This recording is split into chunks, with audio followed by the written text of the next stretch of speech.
Hello everyone. तो जैसा कि लास्ट पार्ट में हम लोगों ने देखा था कि तियानमिंग ने एम्परर बिंग को एक ककून के अंदर कैद कर लिया था, जिसके बाद वो उसे यू हाओ के साथ मर्ज होने को कहता है। बहुत देर समझाने के बाद एम्परर बिंग मान जाती है, लेकिन उसने यू हाओ के सामने एक चैलेंज रख दिया था कि अगर वो तियानमिंग के प्रोटेक्शन के बगैर 10 मिनट तक यहाँ पर सर्वाइव कर लेगा तो वो इस चैलेंज को जीत जाएगा। और इस खतरनाक चैलेंज को यू हाओ ने बड़े कॉन्फिडेंस के साथ एक्सेप्ट भी कर लिया था। तो ये सेकंड पार्ट वहीं से शुरू होता है। अब एम्परर बिंग उसका टेस्ट लेना शुरू करती है और एम्परर बिंग तियानमिंग से कहती है कि अगर ये लड़का इस टेस्ट में फेल हो गया तो इसका मतलब होगा कि तुम झूठ बोल रहे थे और तुम्हारा ये गॉड प्लान काम नहीं करने वाला। उसकी बातें सुनने के बाद युवा थोड़ा घबरा जाता है। वो इससे पहले कुछ समझ पाए वो वहाँ से किसी और जगह पर पहुँच जाता है जहाँ पर उसकी चारों तरफ सिर्फ आइस स्पाइक्स ही थी। वहाँ पर बहुत ठंड भी होती है और एम्परर बिंग ने अपने स्पिरिचुअल हैंड से यू हाओ के हाथ और पैरों को पकड़ रखा था। उसके बाद एम्परर बिंग अपनी एनर्जी को इकट्ठा करके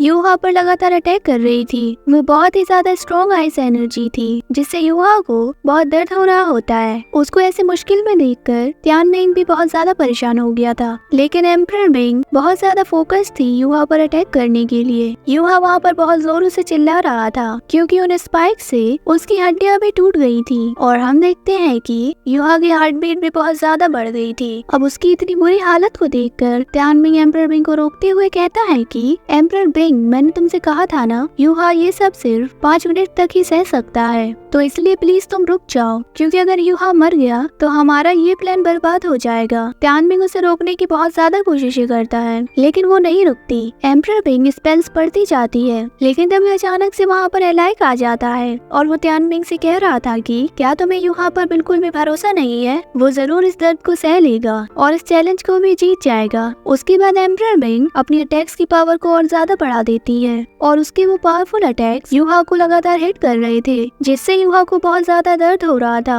और वो वहाँ पर बहुत जोरों से चिल्ला रहा था। और तभी हम देखते हैं कि यू हाओ का हार्ट ये सब नहीं सह पाता और उसका हार्ट वहीं पर फ्रीज हो जाता है और इसी वजह से यू हाओ की हार्ट बीट रुक जाती है। ये देखकर एम्परर बिंग तियानमिंग से कहती है कि इस लड़के का तो खेल खत्म हो गया। जिसे सुनकर तियानमिंग दुखी होकर यू हाओ को पुकारता है, लेकिन वो कोई भी जवाब नहीं दे पाता। जब तियानमिंग उसके करीब जाकर देखता है तब उसे पता चलता है कि यू हाओ के हार्ट के साथ साथ पूरी की पूरी बॉडी ही फ्रीज हो गई है। उसके बाद सीन शिफ्ट होता है और हम यू हाओ को देखते हैं जो कि अकेला और एक बड़ी ही पीसफुल जगह पर होता है। यू हाओ किसी की गोद पर अपना सर रखे हुए था। अब जैसे ही वो अपनी आंखें खोलता है तो वो अपने सामने अपनी प्यारी माँ को देखता है और जिन्हें देखकर यू हाओ वहीं पर रोने लगता है। जिसके बाद उसकी माँ उसे बहुत ही प्यार से चुप कराती है। वो यू हाओ से कहती है कि यू हाओ, तुम अब बड़े हो गए हो, तुम डेफिनेटली एक स्ट्रॉन्ग इंसान बनोगे और एक पावरफुल सोल मास्टर भी। मैं तुम पर पूरा भरोसा करती हूँ, तुम ऐसा जरूर करोगे। इन सब बातों के बाद उसकी माँ वहाँ से चली जाती है। जाते जाते यू हाओ की माँ से कहती है कि तुम अपना ख्याल रखना, अब मैं जा रही हूँ। जिसके बाद वो वहाँ से डिसअपीयर हो जाती है।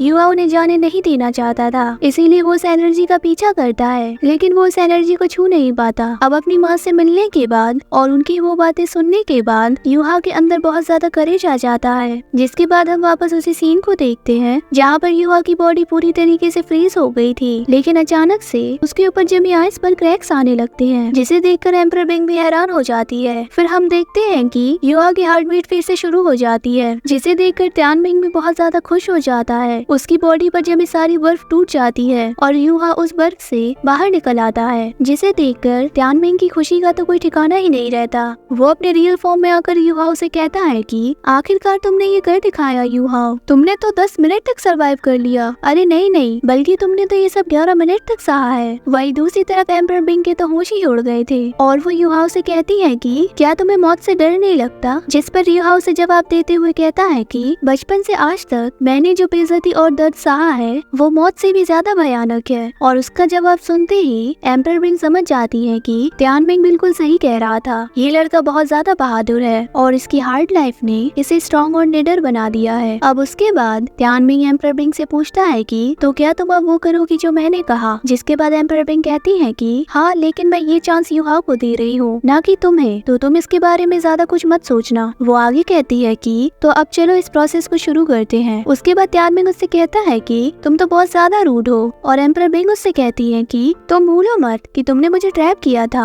फिर त्यानमिंग कहता है कि तुम मुझ पर भरोसा करो और अपनी स्पिरिचुअल सोर्स को रिलीज करो, जिस पर एम्परर बिंग बिल्कुल ऐसा ही करती है। जिसके बाद एम्परर बिंग वहाँ की सारी एनर्जी को अपने अंदर एब्जॉर्ब करना शुरू कर देती है। वहाँ की सारी एनर्जी एम्परर बिंग के अंदर चली जाती है। एम्परर बिंग त्यानमिंग से कहती है कि तुम्हारी चॉइस तो सच में अच्छी है। उसके बाद हम लोग देखते हैं कि एम्परर बिंग वहाँ पर जमा की गई एनर्जी को एक्सप्लोड कर देती है और जिस वजह से वहाँ पर बहुत पावरफुल एनर्जी रिलीज होती है। उसके बाद वो अपनी एनर्जी को एक जगह पर जमा करने लगती है। थोड़े समय बाद वो सारी पावरफुल एनर्जी एक सोल बॉल में कन्वर्ट हो जाती है। अब सारी एनर्जी निकल जाने की वजह से एम्परर बिंग की रियल बॉडी वहाँ पर नीचे खाई में गिर जाती है। ऐसा इसलिए होता है क्योंकि उस बॉडी में उसकी सोल नहीं होती। उसके बाद वो सोल बॉल यूहाओ के माइंड के थ्रू उसकी सोल सी में पहुंच जाती है। जिसके बाद यूहाओ की सोल सी में बहुत बड़ा आइस का टुकड़ा एंटर करता है और इसके अंदर ही एम्परर बिंग होती है। तो इसका मतलब है कि फाइनली एम्परर बिंग यूहाओ की सोल सी में आ गई है और त्यानमिंग उसका बड़ी खुशी से वेलकम करता है। लेकिन तभी एम्परर बिंग की नजर एलाई के एनर्जी वाले फॉर्म पर पड़ती है और जिसे देखकर वो त्यानमिंग से पूछती है कि आखिर ये क्या चीज है। फिर त्यानमिंग उससे कहता है कि मैं इसके बारे में तुम्हें बाद में बताऊंगा। अब उसके बाद हम यूहाओ को देखते हैं जो कि एम्परर बिंग की उसी बॉडी के पास जाता है और जहाँ पर उसे एक सिंबल मिलता है और जिसके थ्रू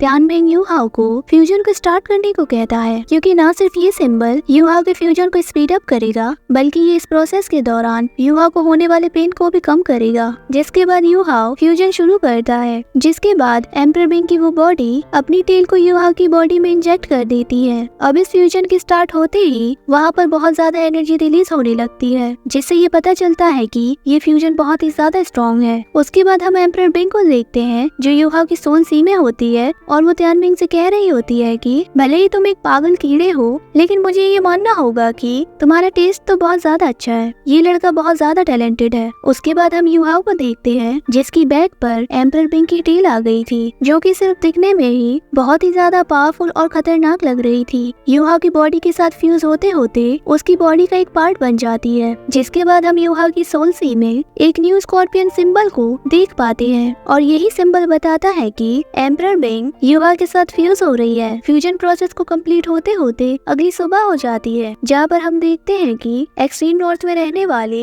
सारे स्कॉर्पियन बीस्ट वहाँ पर जमा हो गए थे और उन सभी ने उस माउंटेन को पूरी तरीके से घेर रखा था। और जिसके बाद यूहाओ उस खाई से बाहर निकल आता है, जिसे देखकर वो सारे स्कॉर्पियन बीस्ट यूहाओ के सामने सर झुकाते हैं और उसको ग्रीट करते हैं। और उसके बाद हम देखते हैं कि यूहाओ ने इस फ्यूजन प्रोसेस को सक्सेसफुली कंप्लीट कर लिया था। एम्परर बिंग की स्कॉर्पियन टेल के जुड़ने से यूहाओ बहुत ही ज्यादा कूल लग रहा था और उसकी आंखें बता रही थी कि उसके अंदर कोई पावरफुल एनर्जी आ गई है। और यूहाओ के इस न्यू लुक के साथ ही ये वाला एपिसोड खत्म हो जाता है। अब यूहाओ अपनी न्यू पावर्स के साथ श्रेक एकेडमी जाएगा तो उसका मजाक उड़ाने वालों का रिएक्शन तो देखने वाला होगा।